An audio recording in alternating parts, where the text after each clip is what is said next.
नमस्कार दोस्तों, mechanical explorer channel में आपका स्वागत है। हमारी जो SSC JEE previous year solutions हैं उसमें थर्मोडायनेमिक्स की सीरीज़ चल रही है।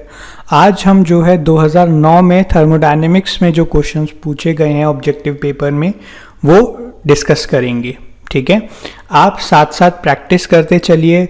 जैसे ही स्क्रीन पे क्वेश्चन आता है वीडियो को पॉज करके खुद ट्राई करिए उसे पहले। तो अगर हो जाता है तो बहुत बढ़िया बात है।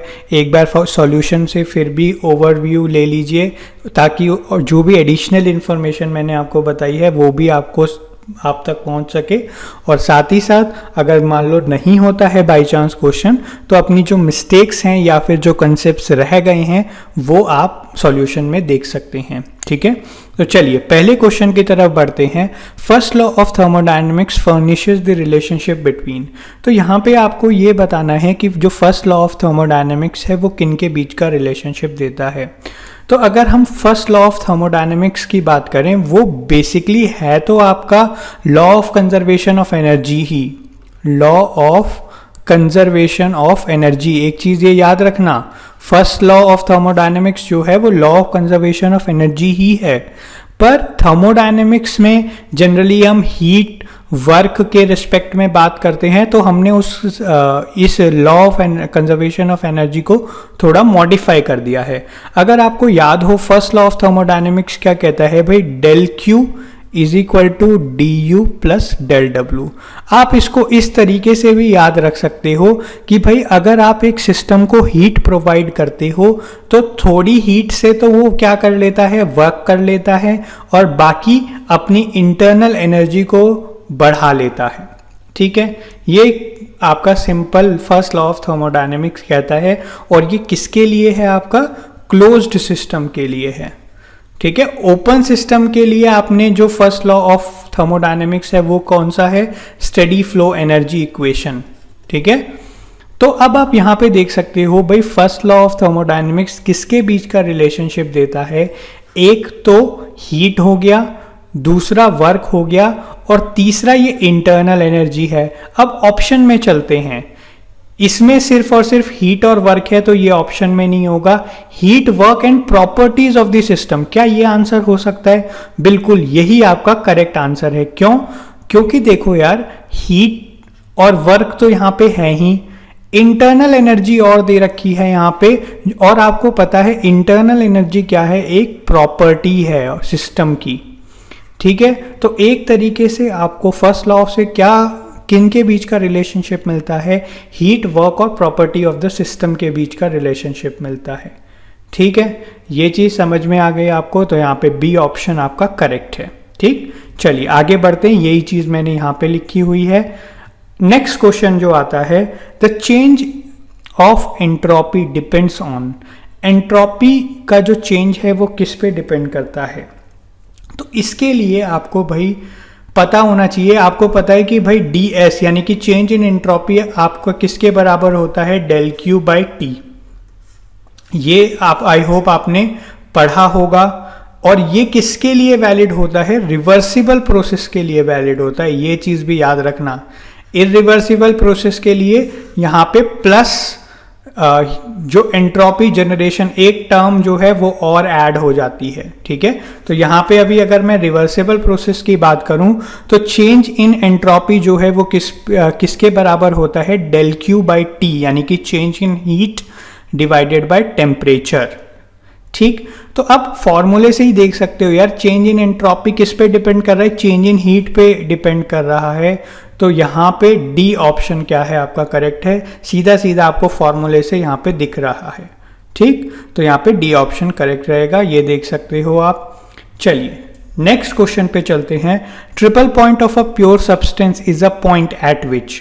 तो ट्रिपल पॉइंट कौन सा पॉइंट होता है ये आपको पता होना चाहिए। ये एक ऐसा पॉइंट है जहां पे solid, liquid and gas phases किसी भी सब्सटेंस की एक साथ एग्जिस्ट करती हैं। जैसे कि अगर मैं वाटर की बात करूं तो आइस भी इस पॉइंट पे एग्जिस्ट करेगी, लिक्विड वाटर भी एग्जिस्ट करेगा, और जो आपका स्टीम है वो भी एक ही पॉइंट पे एग्जिस्ट करेगी। तीनों फेजेस एक साथ इक्विलिब्रियम में एग्जिस्ट करती हैं।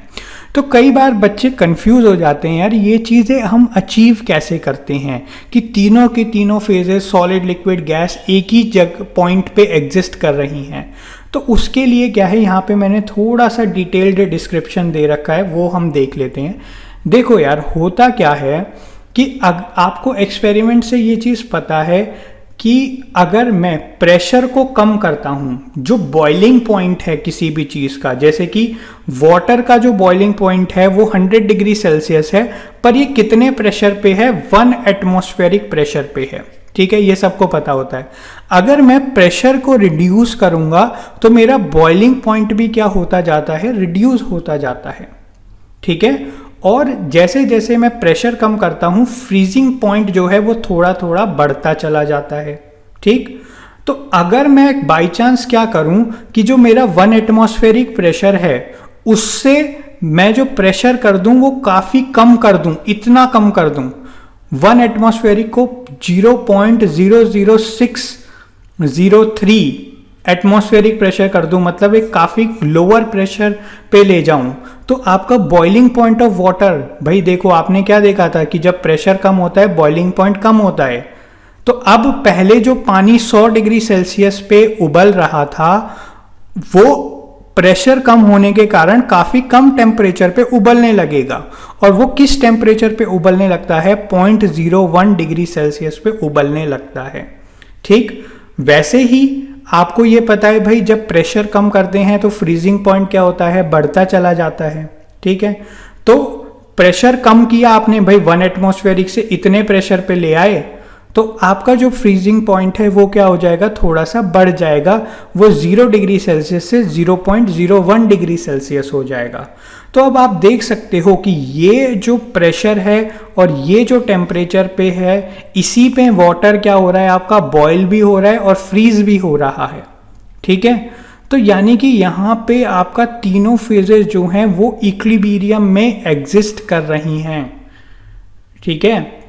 तो इसी पॉइंट को क्या बोला जाता है, ट्रिपल पॉइंट बोला जाता है, ठीक है। जब एक ऐसा combination of pressure and temperature reach कर लिया गया है जहां पे तीनों phases of a substance exist together, that point is called triple point, ठीक है।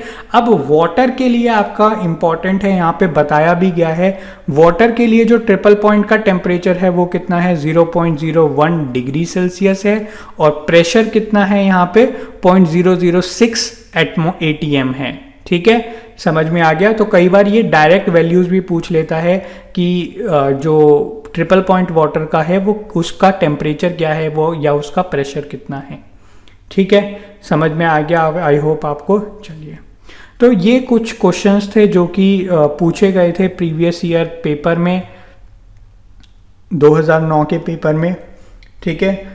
अगर आपको ये वीडियो थोड़ी भी इंफॉर्मेटिव लगी है तो चैनल को सब्सक्राइब करिए।